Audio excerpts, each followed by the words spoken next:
I'm going to be doing a double act with Kieran Hans here today. We're both from NHS England. So I'm going to be trying to set the sort of general scene about telling you about something called the National Overprescribing Review, and then linking that in terms of what's happening with antimicrobial stewardship. And then Kieran will be talking about some of that in more detail. So first of all, it's just important to say that medicines do a lot of good. So although my task overall in terms of my role is to try and prevent overprescribing, then I think it's important to acknowledge the good that medicines do. And so if we're looking at antimicrobials in particular, they were discovered in 1928 by Alexander Fleming, and over the subsequent years up until about 50 or so years ago, then really quite tremendous impact in terms of reduced mortality. And overall, the fact that we have antimicrobials is seen to increase human life expectancy by more than 8 years. And of course, that masks the fact that a lot of very young people, children, babies, would have died in the past. And of course, antimicrobials also make certain things possible in medicine, such as complicated surgeries, critical care, premature infant care, and organ transplants. But, and this is, I'm talking general here, rather than specifically to do with antibiotics, but sometimes medicines do more harm than good. And what we call overprescribing is the use of a medicine where there's a better non-medicine alternative, or the use is inappropriate for that person's circumstances and wishes, and that could well apply to antimicrobials.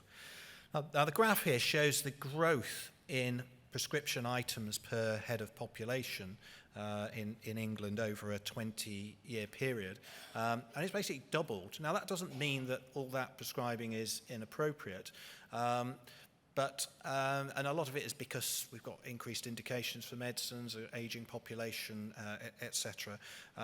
But within it, there will be some inappropriate prescribing, and I know that from my practice as a GP. It's not that people are deliberately trying to prescribe inappropriately, but it is easier to reach for the prescription pad. It's easier to prescribe antibiotics sometimes than having that conversation with patients.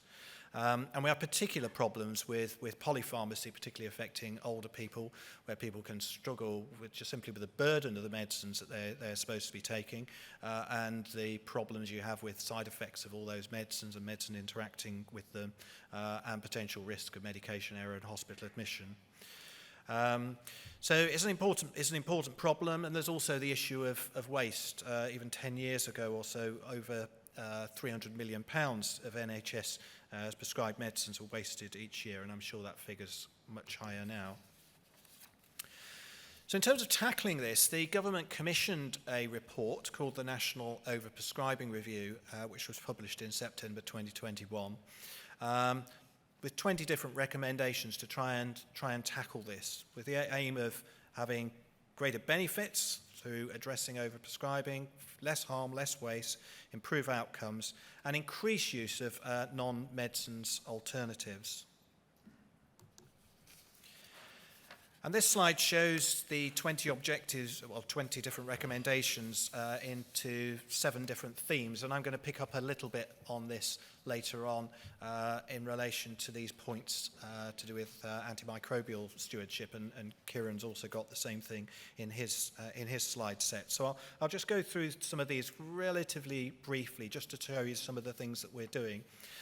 So first is working with patients, carers and the system. This is about trying to introduce cultural change. It's about trying to get the message out there to the public about medicines, the appropriate use of medicines, and where medicines can sometimes be overprescribed. So we're doing quite well in terms of getting that message out into the media, particularly in the last couple of months.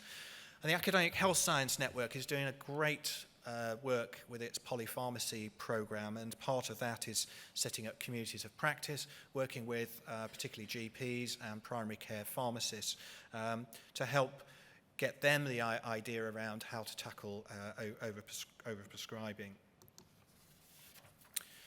We've then got improving and implementing prescribing processes, reviews and guidance, So with the Royal Pharmaceutical Society and the Royal College of GPs, we're just in the process of commissioning them to produce updated guidance on repeat prescribing systems. And then we've also been working with NICE. NICE is very good about telling us when we need to be doing things and when we need to be prescribing, but it's perhaps not been quite so good in terms of saying, well, how long do we need to carry on? And what about reviewing patients and potentially stopping them? So that's something that they are now introducing into their guidelines for reviewers, that would actually be something which will be considered.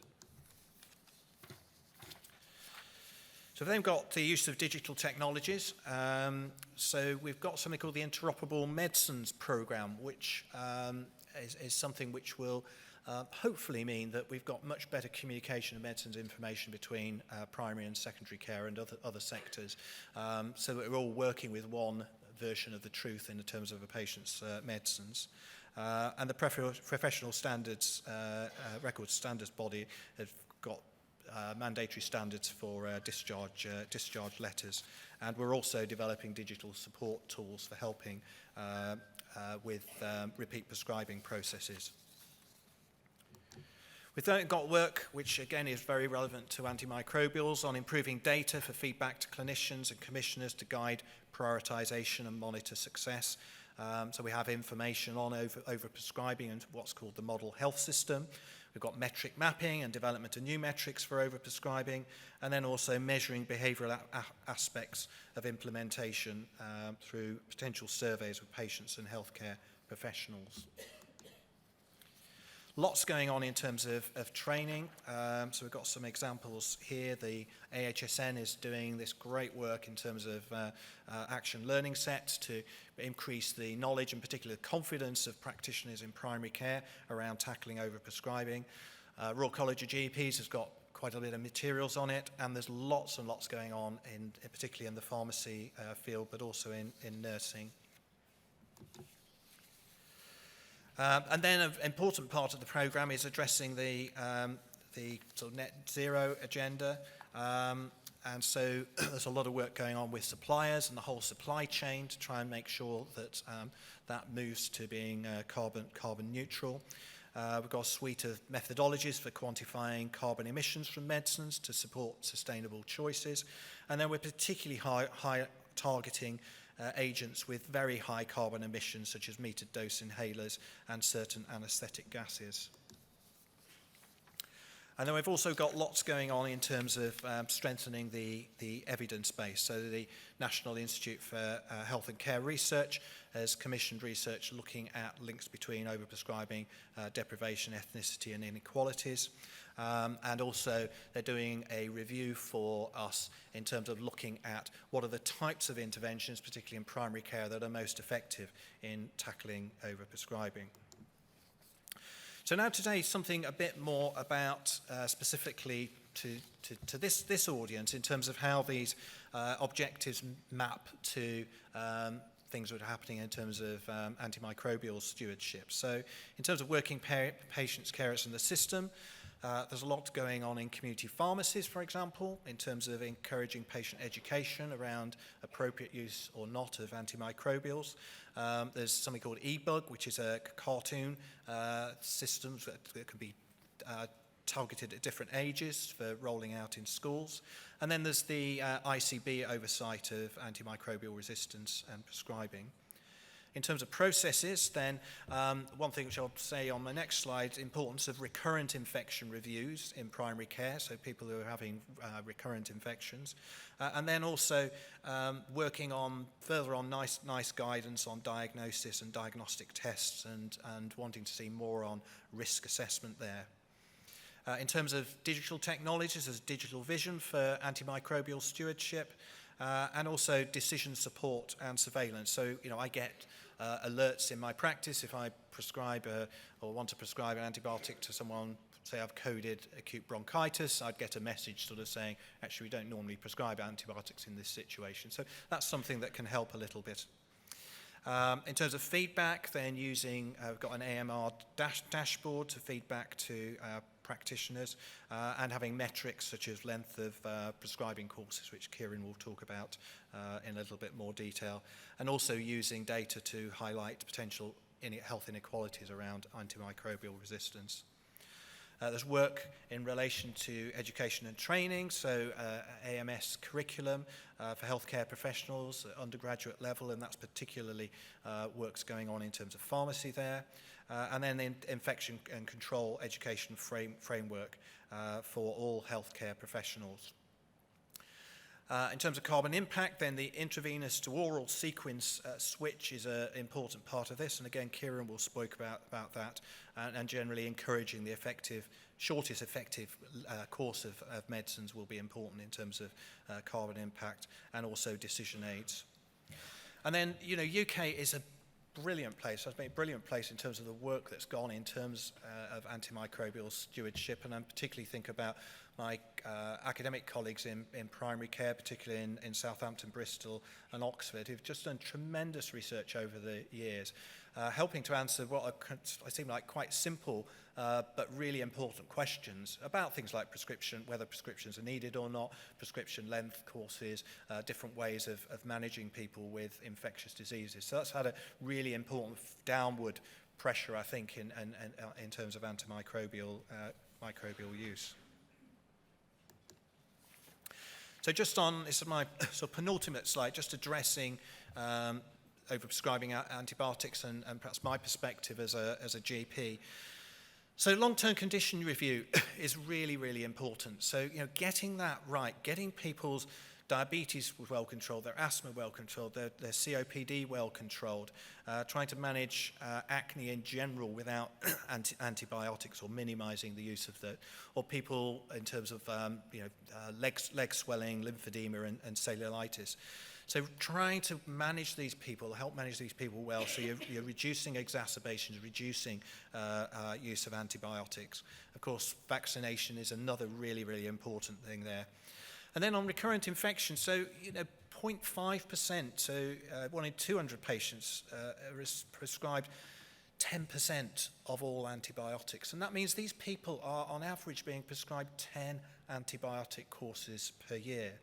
And so this is a really important thing to be addressing. And so trying to encourage reviews of these patients with recurrent infections can make a big difference. And I was saying to Kieran just before this talk, I had a 90-year-old who came to see me just last week, who was just amongst the consultation just saying what a difference it had made to her recurrent urinary tract infections, actually using estrogen cream vaginally.